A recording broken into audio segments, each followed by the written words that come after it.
For many starting out in photography, the relationship between aperture, shutter speed, and ISO can be confusing. To further muddy the water, the terms stop and f-stop are often used interchangeably, but to refer to different things. In this article, I would like to take some of the mystery out of these concepts by talking about the exposure triangle and why it is important to understand for those who are starting out.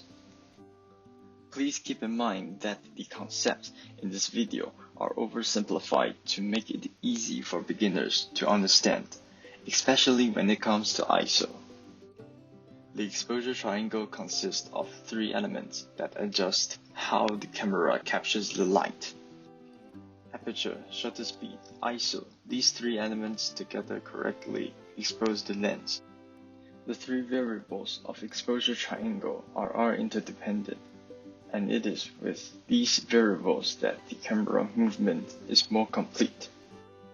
For example, adjusting one of the three elements will require an adjustment to the other to maintain proper exposure.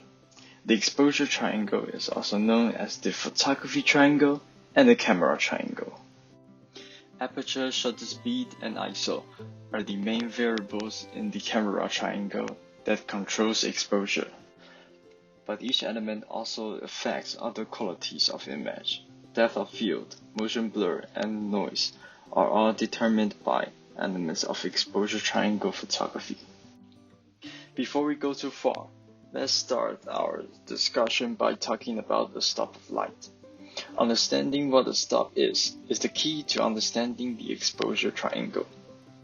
In photography, a stop refers to the doubling or halving of the amount of light that makes up an exposure. Each photo that we take requires a certain quantity of light to expose it correctly. Adding a stop of light by doubling the exposure will brighten an underexposed image. Conversely, decreasing an exposure by one stop will darken an overexposed image. So how do you add or take away a stop of light? To do this, we need to change the aperture, shutter speed, and/or ISO. Let's look at each of these individually. Shutter speed is the length of time light is allowed to hit the sensor.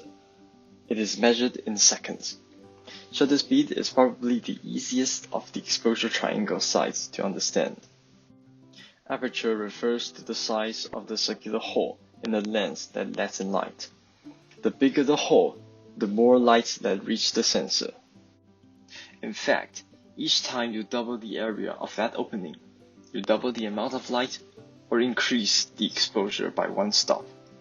On the other hand, if you halve the area of the opening, you halve the amount of light hitting the sensor.